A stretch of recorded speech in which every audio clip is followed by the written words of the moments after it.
Hello, everyone, and welcome to the Big Four Transparency Podcast, where we look behind the scenes of what's going on in the accounting industry, your career as a CPA, and the people running the firms that we're doing work for. Today, I'm being joined by Patrick Dichter, owner of Appletree Business Services. Patrick, nice of you to join us. Dominic, thanks for having me. I'm honored to be here. Yeah, absolutely. So we had a bit of a conversation earlier about who you are and your background. I'd love to have you share more about it, but you've acquired a number of accounting firms recently, and you have a bit of a different background for what we're seeing in this field. Care to talk a little bit more about it?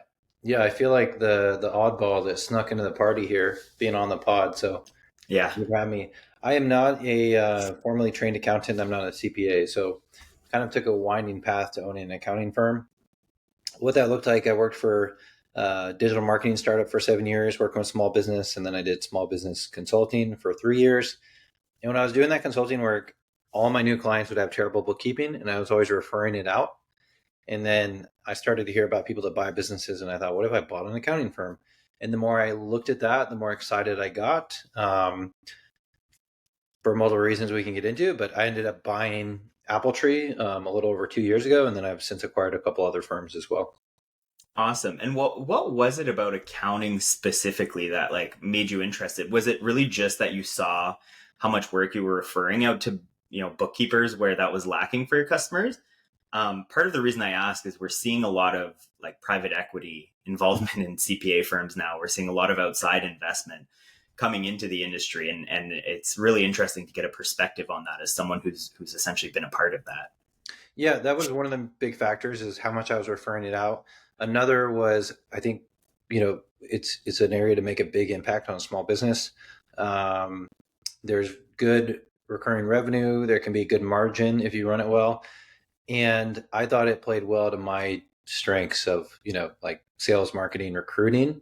And the other business I'd come from, agencies, I liked when I looked at the profile of an accounting firm better than I did a marketing agency in terms of what I might like to hold long term. So Interesting.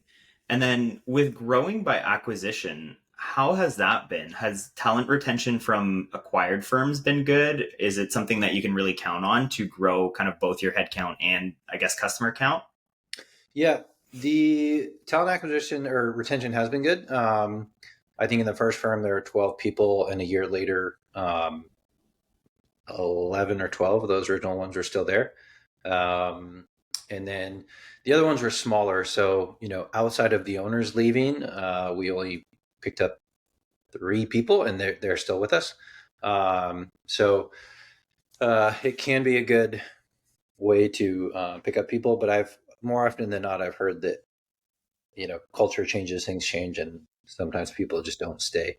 Yeah, I mean that's pretty good numbers. Like when I look back at my own experience as someone working in Big Four, I had a 5-person cohort in tax. I left 2.5 years in, and there was only 2 of them left. Now 2 years later, there's only 1 person left of those 5. So sounds like you're doing pretty good on that front. With acquiring firms, what type of multiples are we seeing on those? Just in general as a range. Yeah, they usually trade for between 0.9 to 1.5 times annual revenue.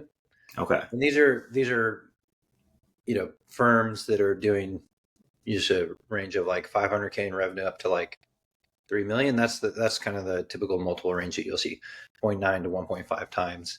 And they'll fetch higher if they're cloud, modern, subscription style billing, and there'll be a lower multiple if there's a lot of owner dependency. It's kind of an old school firm, a lot of tax only work, that kind of thing. Yeah, do you kind of look at EBITDA margins, or I guess just gross margin in general as a determining factor as well? Or is some of it really just a binary of whether or not there is this technology stack? Yeah, you're definitely looking at the profitability of the firm. You're saying okay, how much cash flow is going to that owner, and that's going to affect how much you might be willing to pay for it. Yeah. And then how well you think it's run, how resilient you think the staff might be in a transition, those sort of things. Mm-hmm. Okay, right on. And one of the things we talked about here is you have a bit of an uncommon structure for compensation at your firm. So we just kind of covered the fact that it seems like your retention is really good, especially when we're looking at basically taking over a business where maybe not every employee is going to be that adaptable to change. So it seems like you've done really well on that. So, being part of Big Four Transparency, I more or less live in the accounting compensation, Yep. data field. So, this is the first conversation that I've had where there's actually like a variable component to the structure that's actually pretty meaningful. Can you share what that looks like and maybe why you think that that's the way to go? Yeah. By all means, we're not perfect. We still have new hires that don't work out or they don't like us or, vice versa. But Yeah. I think how you and I originally got connected, I tweeted out, we have an accounting or tax manager who made 50% more than a coworker.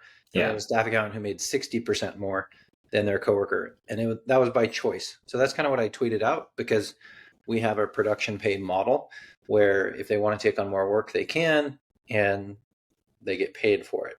And my comment was, a lot of other accounting firms, they just pile more work on the top performers and they might make, the same amount or 5 or 10% more.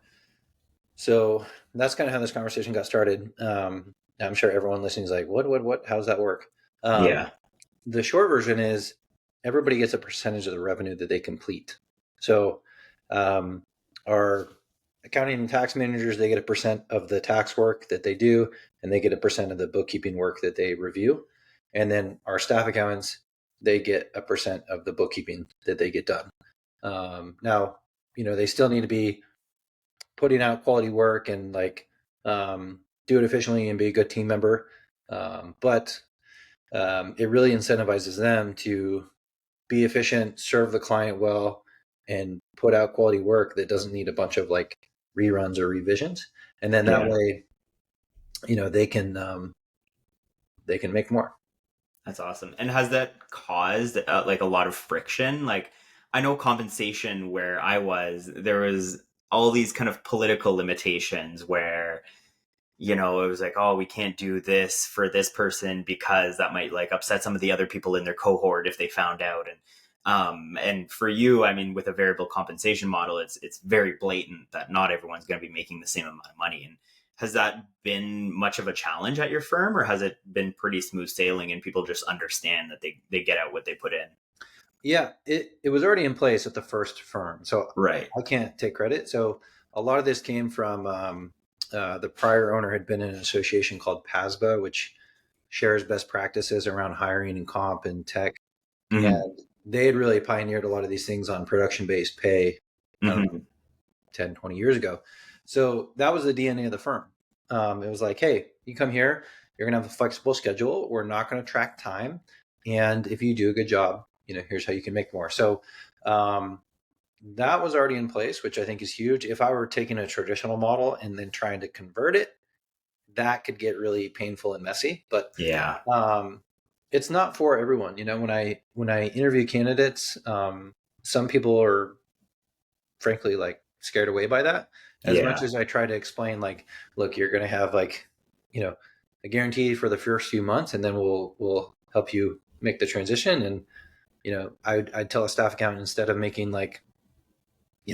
20 or 25 an hour, you could make 35 or 40 an hour, right? Or I Mm-hmm. can tell an accounting and tax manager, look, you're not going to work more than 50 hours a week during tax season. And, first year is 80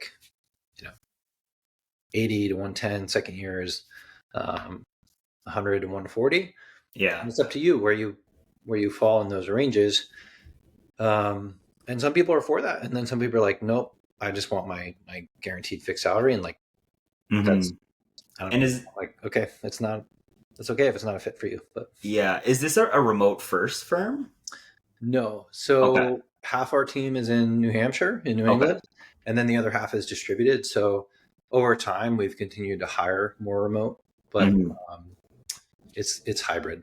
Okay, interesting. I like to ask kind of region when as soon as kind of like comp figures come up, Yeah, because like if people are in New York, like that's probably yeah, not great, but if you can do that remotely and you're in a low cost of living place, like that's a a tremendous opportunity for someone who's Yeah. ambitious and wants to put in the work to get ahead, right? Like Yeah. being able to earn that in a lot of places in the US is pretty game changing for a lot of people. So, and very, very intrinsically motivating, right? Where you feel a little bit more in control. Mhm. I think that was some of the downfall maybe on my personal journey where I had a lot of interest outside of just the billable hour, and I just felt like that was maybe not recognized and would never be recognized, or at least wouldn't be until 10 years down the line. And so it was just like, like, you know what, maybe this isn't for me. So, it's really nice to know that these places exist with different structures, which might again appeal to different people rather than just having them leave the profession, Right. right? Right. Which is increasingly an issue. So, Mhm. yeah. So you mentioned that your employees don't deal with timesheets and they generally don't work weekends, which are both, pretty primary concerns when people are talking about why PA can be frustrating public accounting. Um, so I'd be curious to hear about both of those. So just to be clear, the first one, how are you structuring your billing to avoid the need for timesheets? And I guess just how has that been going? Yeah, the key is trying to scope the client well when it comes in, but we do value-based pricing, so Yeah. subscription style billing. So just to give you an example, let's say there's a landscaping client. We're going to do their bookkeeping, their business taxes, and the owner's personal taxes, Hmm. and we'll charge them, call it $1,000 per month, right? Yeah. So that's what we tell the client, like, hey, this includes everything, unlimited support, $1,000. And then internally on our side, we're allocating, okay, X percent of this is bookkeeping related, X percent of this is tax related. Hmm. And then they, get a percentage of that. So on the front end, you have to make sure you're kind of scoping the volume of work and the complexity. And then we look at it annually to see if it needs to be adjusted a lot.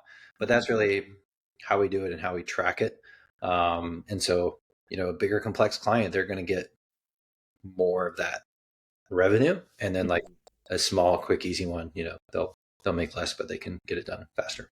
And is there like kind of feedback from like the manager who's owning that file, kind of saying like, "Hey, I think we might be underbilling this person," or anything of anything like that? Yeah, just had it come up Yeah. today. There's Okay. a guy who bought a home services business, and he made a comment about the way his payroll is integrating. And I read the email with the manager. I'm Hmm. like, hey, it looks like he's asking for, classes or like divisional P&Ls. We didn't Yeah. scope that. So we can do it, but just know that like we need to adjust the fee. So Yeah. there usually is a pretty good feedback loop. And then um, annually, we'll raise fees for inflation, but we'll also Hmm. say, okay, did this client become a lot more complex or grow a lot, or are they a pain? And then we'll raise the fee um, based on that. So, and then they get a raise right after that, right? Because Yeah. these fees they get a raise. So it's something that we're always looking at. That's There are awesome. other firms that are on this model, and they'll tell clients like, "Hey, here's what we think the price is. We're going to review it after 90 days." Maybe should do that, but we just don't. But that could Yeah. be the way you do it. Yeah, I mean, it's a good balance between like maintaining a good relationship where you can actually give them some certainty and making sure that it feels fair for your employees and is just a well-run business in general. I know on Blake Oliver's podcast, I think the accounting podcast it was, they recently went over some survey results and it was some crazy percentage of firms were not increasing fees on any kind of regular basis, or the ones who did were not even keeping up with inflation, right? And that's where I think some of these firms where they're struggling to either compensate talent properly or like they're really having trouble attracting talent. I think it's like, yeah, like there is a talent crisis going on, but at the same time, you kind of have to review your business practices and make sure you continue to be well run. Yeah, Um, otherwise you're going to kind of run into these problems and it's just going to be difficult to maintain. yeah. There's so many different factors going on, right? With like the crisis of the talent shortage, but that's a big one. These smaller Yeah. firms or solo shops, they don't raise prices or they don't charge enough to be able to get Yeah. adequate help. Um, so Yeah. it's uncomfortable. It's a little awkward, but you have to do it. And we do it Yeah. annually. And if you don't, you're going to look up in like the past few years. If you didn't raise fees, like I mean, Yeah. what was inflation really like? 8, Yeah. 9, 10% a year? You're so far behind. Yeah. And is it you having those conversations, or is it often like the manager who owns the client relationship doing that? Both. So Okay. like really new clients, I might have that conversation. Mhm. And then when the messaging goes out, the manager is the one that interacts with them if they have strong pushback or want to talk about it. Right on. I think that's it's a big learning for a lot of And CPAs, they hate right? it. Like, They hate it. But they're yeah, just it's, like, it is what it is. Like, yeah, they know it needs to be done. So yeah, it's a tough conversation. But again, I think it's something a lot of people in the industry would really, really benefit from. Like, they do all these kind of like personality tests. I know like at Deloitte, when I was there, there's a personality quadrants, guardian, driver, and all that. And it basically has to do with like how extroverted and, yeah, uh, by the book you are and all that. And there was quite a divide. Like the personality types in general are the people who are probably going to struggle to have these conversations, right? A lot of the people kind of were in this guardian quadrant, which basically means like you like to follow rules and you want to work within a structure and you want to avoid conflict. And so good on you for teaching people those skills, right? I think it's really important to have. And someone who maybe wants to run their own business down the line will learn a lot from having that experience. So yeah. and that's awesome. And then on the working weekends point, how are you managing workflow to avoid, some of this is seasonal, right? So avoid being overstaffed in slow periods and then kind of understaffed and requiring all that overtime in what we refer to as busy season. Like, do you only take on clients as like a package deal where we'll do your bookkeeping and your tax? And is that like a huge part of it, or? Yes. So Yeah. that's a big part is like what kind of new clients do you let in the front door? So we Yeah. don't take on tax only. We don't take on 1040. Okay. Um, so we have much less of a crunch during, you know, that tax season because Yeah. of that. Don't get me wrong, like we're still like working really hard and people are under pressure, but yeah, we don't let in new clients that are just tax only. So that's thing one. And then because we're talking to them throughout the year and working with them throughout the year, and we have confidence in the bookkeeping, that makes the business return flow a little bit better and easier. Um, uh, yeah, and then we just have, because the firms have been around for a while, we have a good feeling for um, what's capacity look like, Right. um, and what does it take for a new person to get ramped up. And Mm. a new client, the first month of bookkeeping is probably like 3 to 5 times the amount of Yeah. work, and that tax return the first year is probably 2 to 3 times the amount of work. And we also know with our managers that it Mhm. really takes them a year to like get acclimated, Yeah. and it's kind of a double whammy if you have a new manager getting new clients. So we try to be mindful of that, but we still have yeah, we still have an intense tax season, but it's not like where you're putting in 70 hours a week. Yeah. Yeah.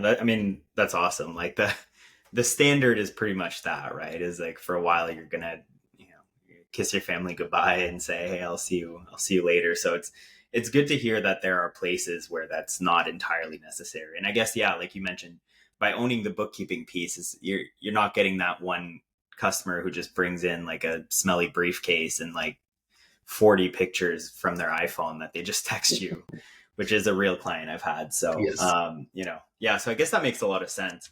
Um, so as an outsider kind of coming into the accounting space and acquiring these firms, you obviously have a bit of a unique perspective, right? Like you mentioned like ramp periods and guaranteed pay and stuff like that on new managers. Like that sounds a lot like a sales team's kind of Hmm.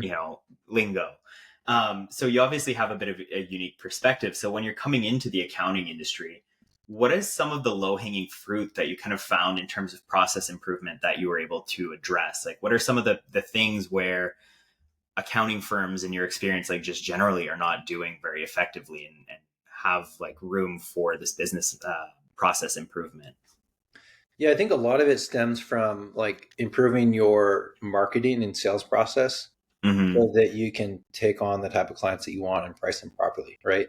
Right. Um, I think I'm pretty good at sales and marketing, but I still close like, I don't know, 1 in 5 proposals.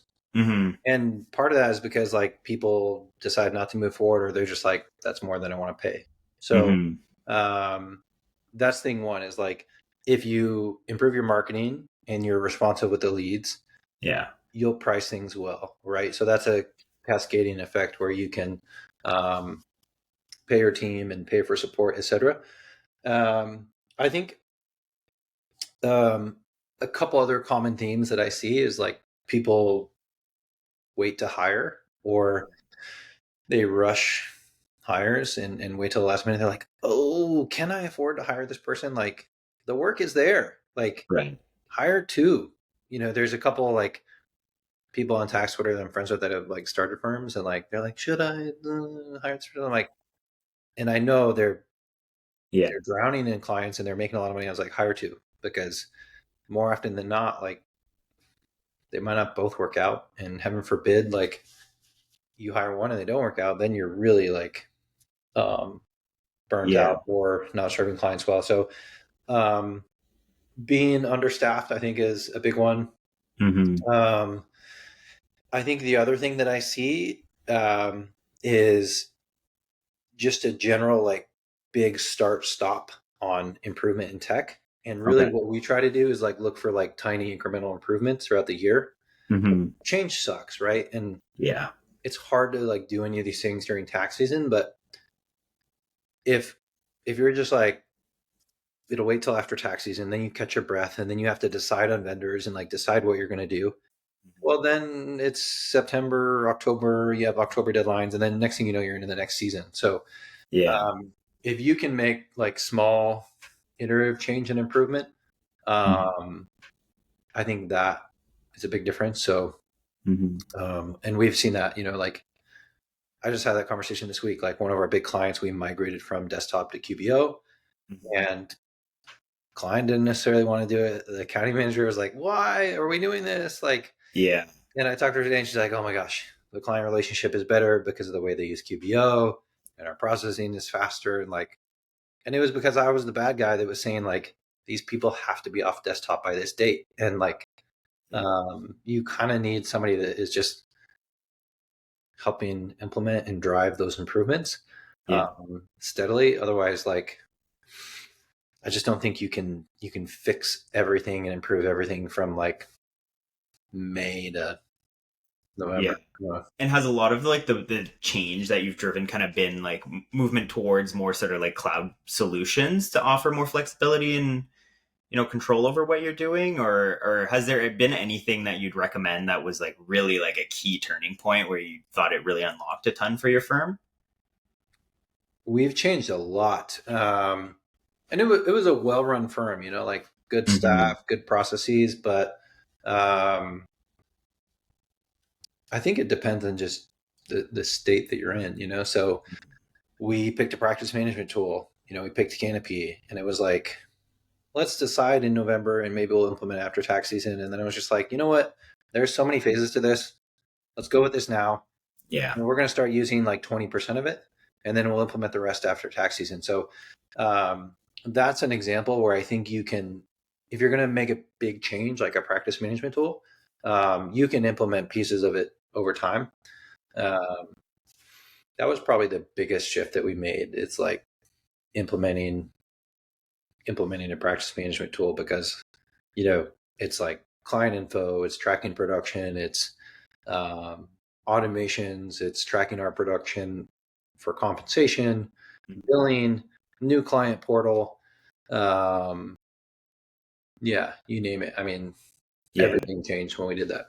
Yeah, I remember spending a lot of time on like client intake and stuff like that, and there's a lot of admin that falls into it, so that's awesome.